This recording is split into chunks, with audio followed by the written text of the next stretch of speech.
company. Ordinarily, two's company. But contrarily, we disagree, no matter what it happens to be. You're the perverse one. I agonize. Night and day with you. To compromise. There's no way with you. I wish I had picked a large boa constrictor, my friend. Are you trying to tell me something? You're the perverse one, two's company. Indisputably. Two's company. Irrefutably. How we'd embark on old Noah's Ark, pair by pair. Not so loud. So ask me whose company. Whenever I choose company. I gotta say, two's company. Except for this affair. You give me mal de mer. You know what that means? Could we let in some fresh air? No, madam. Au contraire.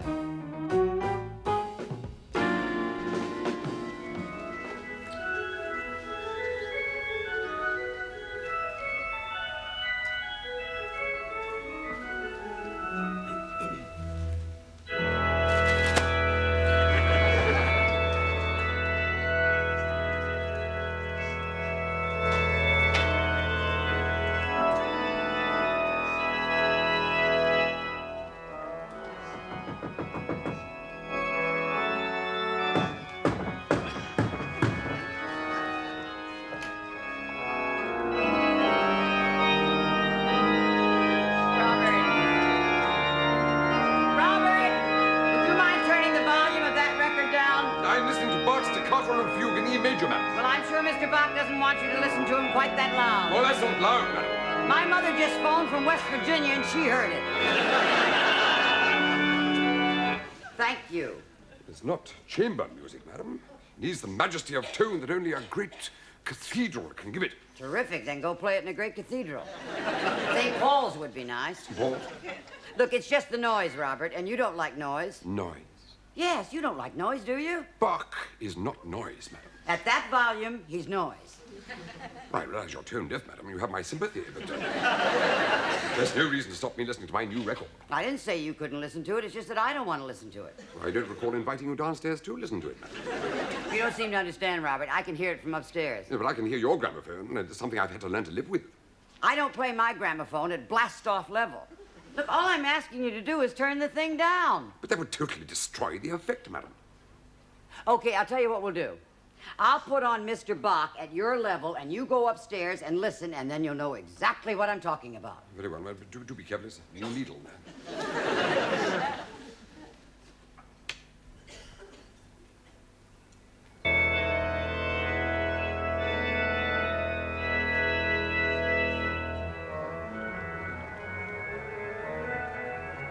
Well? Yes, I can quite see why you're disappointed, madam. You're not hearing it properly. What did you say? I say you're not hearing it properly, madam. You're missing the resonance, the reverberation, the feeling of utter awe.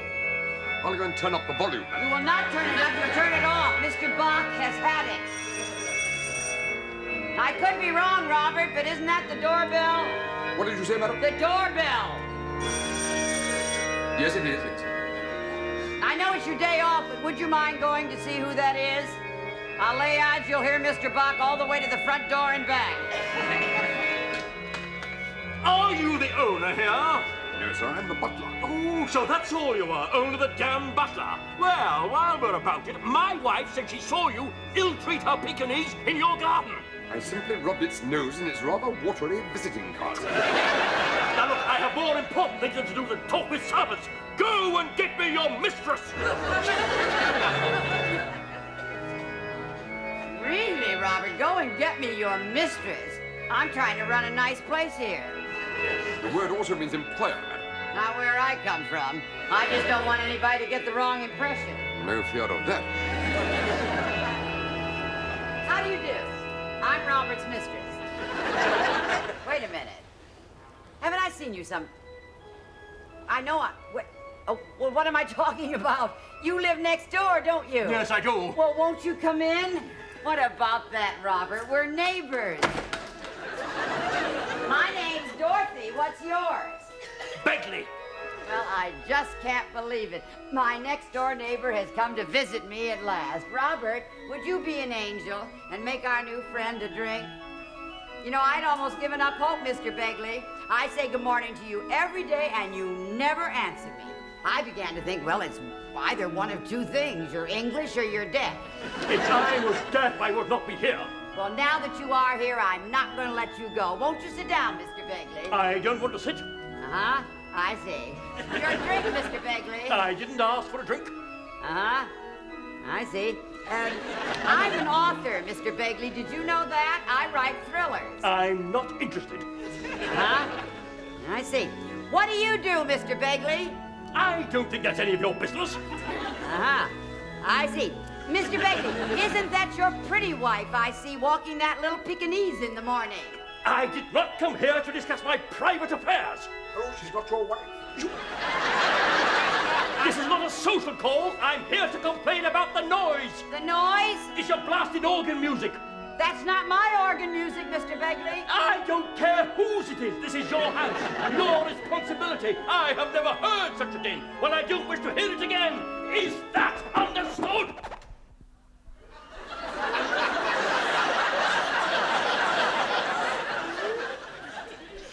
His wife's dog, madam.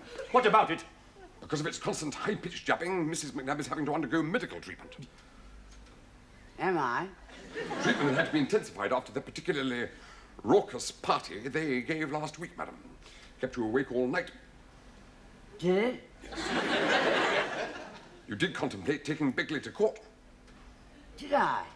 Just a minute. What's all this about Begley? I'm Mr. Begley to you. Do you mind we're talking? Getting out! This is a madhouse! Shall I show him to the door, madam? No, I think you'll find it. What'd I tell you? What the hell was all that about? I could sense that you didn't like his attitude, madam. So very rude. Well, rude, he had every right to be rude, the poor man. You and your classical discotheque. I was very proud of you, madam. Why? What did I do? You reminded him of the noise that came from his house. I did not. You did. Oh, on your behalf. Except that I don't hear any noise from his house. And what about that overgrown insect he thinks is a dog? That is a perfectly adorable little dog. It yaps, madam. I cannot abide a dog that yaps. Oh, I see. I see now. The fog is lifting. You don't like his attitude. You don't like his dog yapping. If I happen to be reading Anthony Trollope at the time, madam, no. So because of you and Bach and Anthony Trollope, I've just made an enemy of my next-door neighbor. I'm simply looking after your welfare, madam. There are some very evil men around, madam, who take a positive delight in making life very difficult for the ladies. I know I live with their leader.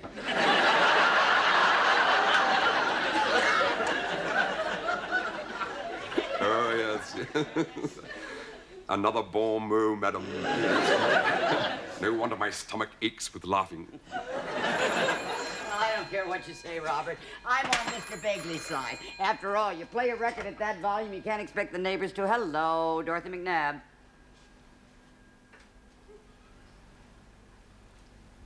I do. Oh, my God. Well, you were certainly right about one thing, Robert.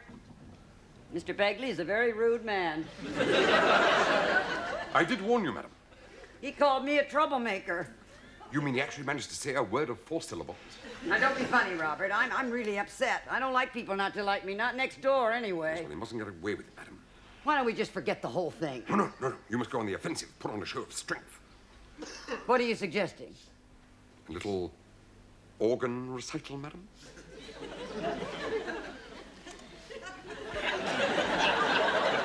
You're kidding, Robert. You don't think we dare, do you? Show him that you are not to be intimidated, madam. Not to be dictated to. Okay, but Robert, just a chord or two.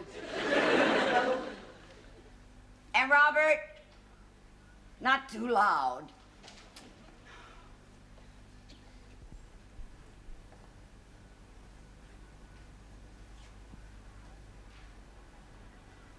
Oh, my God, Robert!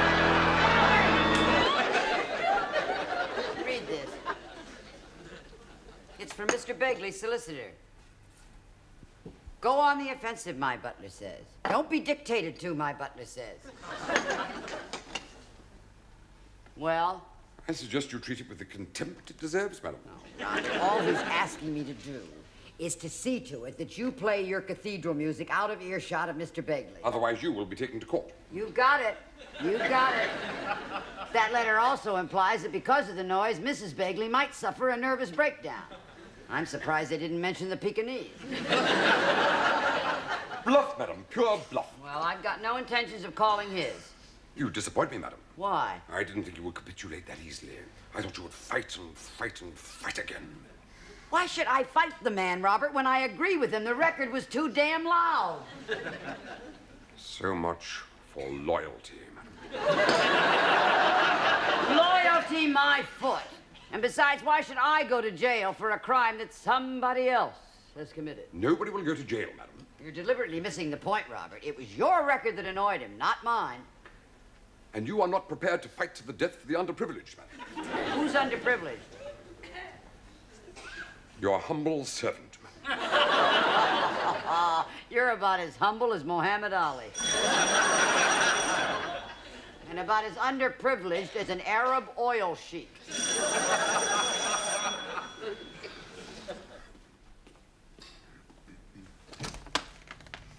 My wife's Pekingese. Have you seen it?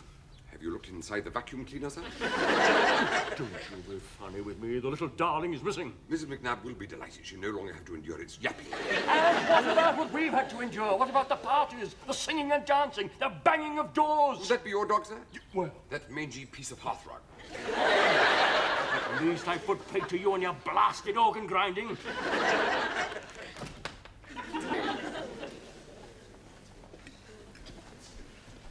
Who was that? Begley, madam. What did he want? Demands. Demands? What demands? Stopping you listening to classical music, madam, is no longer enough to satisfy his insatiable lust for power. He now demands that you cease giving parties, cease your singing, cease closing all doors. The hell is he talking about? From this moment on, he does not want to hear a single sound emanating from this house. A single sound? He actually said that to you? Okay, Mr. Begley, old boy, now I've really had it. I'm mad, Robert. I mean, who does he think he is? Cease holding parties. God, there isn't a drink served in this house after 3 o'clock in the morning. And I don't go around banging anything. And I have a perfectly lovely voice. Well, he's not going to get away with it. We'll fight him on the beaches, man. You're nice to people and they walk all over You you. must think we are Trappist monks. And what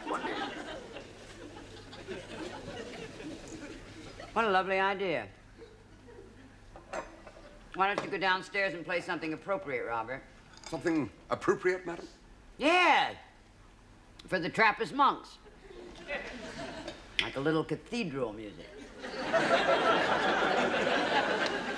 Yes. And Robert, Yes, madam. make sure we all hear it.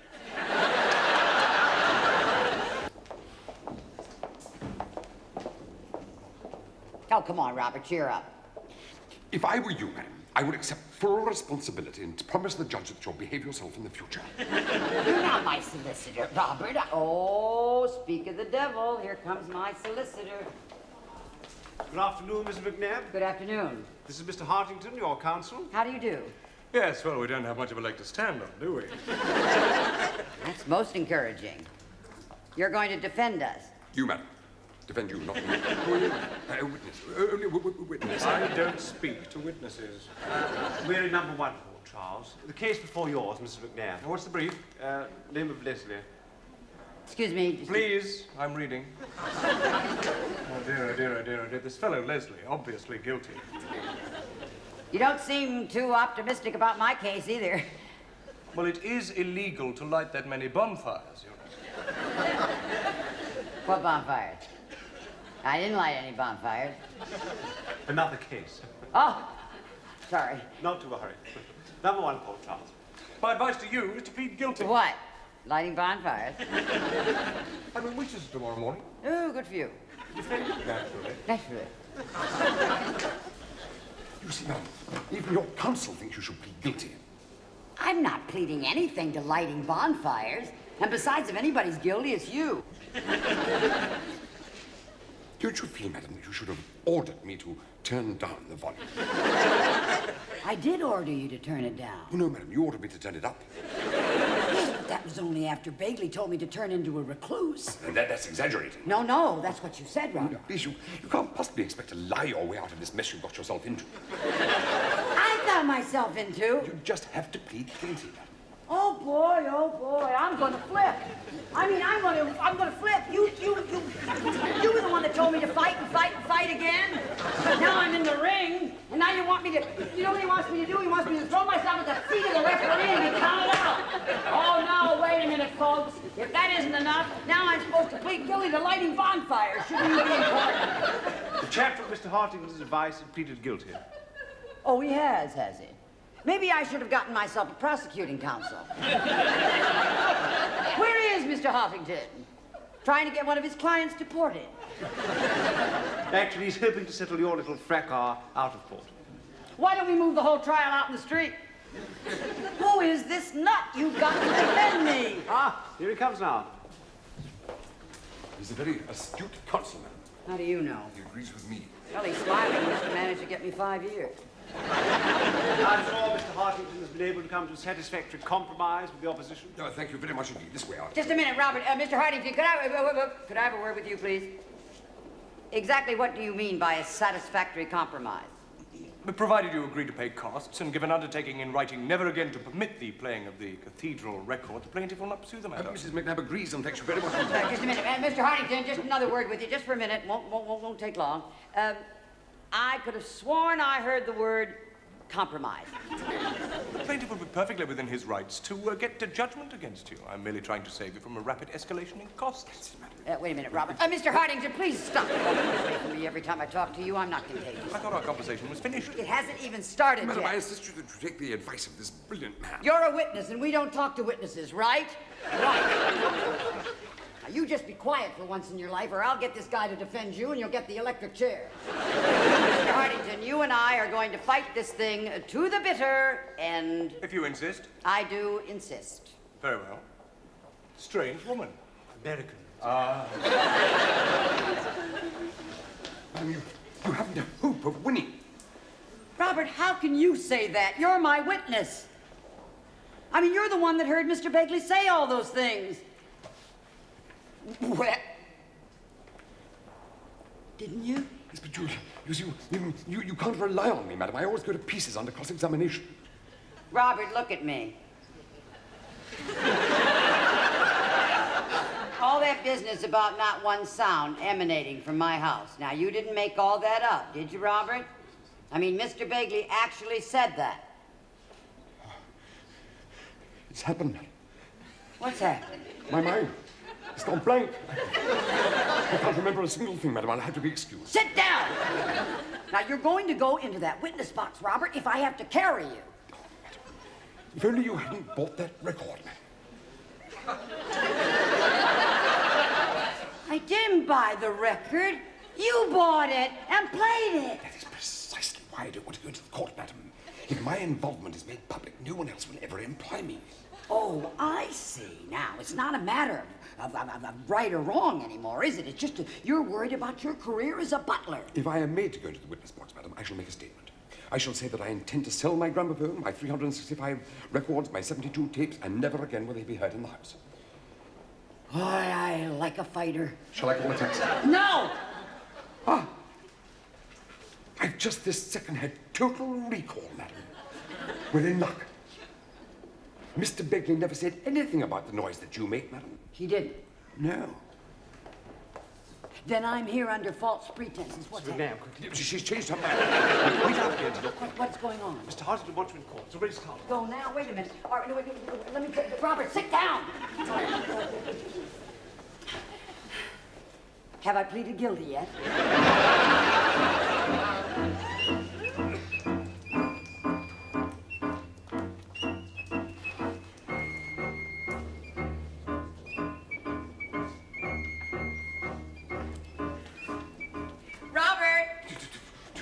No, you're not going to be called. I won. We've won, madam. Well, here, I've won, you've won, we've won. Isn't it terrific? Of course, a few costs have to be shared and a few silly things like that. How did we win, madam? Well, that darling old judge happened to have read all of my books, and he thinks that I'm America's answer to Agatha Christie. Now, wait a minute. That's not the end of it, and you're not going to believe this. 2 years ago, that judge went to dinner at the Marquis of Tavistock, yes, Tavistock, right? And wait till you hear this. You cooked it, and you served it. Now, can you believe it? Well, that's what really saved you, madam.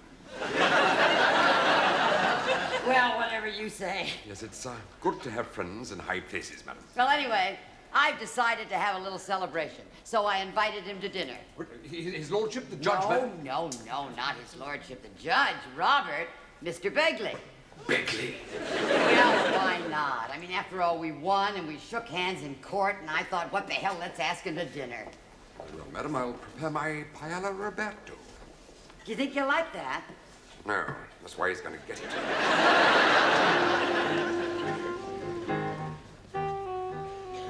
You know, Mrs. McNabb, I really thought I had the case sewn up. Personally, I was no doubt as to the outcome, madam. Do you always join in the conversation? Only if it's interesting, son. So I couldn't understand the defeatist attitude of your professional advisors, madam. No, Robert, you are priceless. I don't know what I ever did to deserve you. And who am I to disagree, madam? What is it? Food.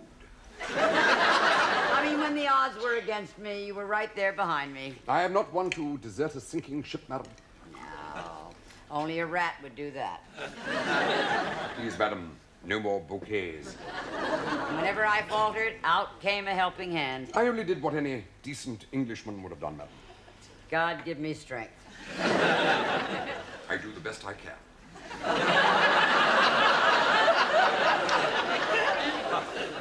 Now, madam, might I suggest a little night music to entertain your guest?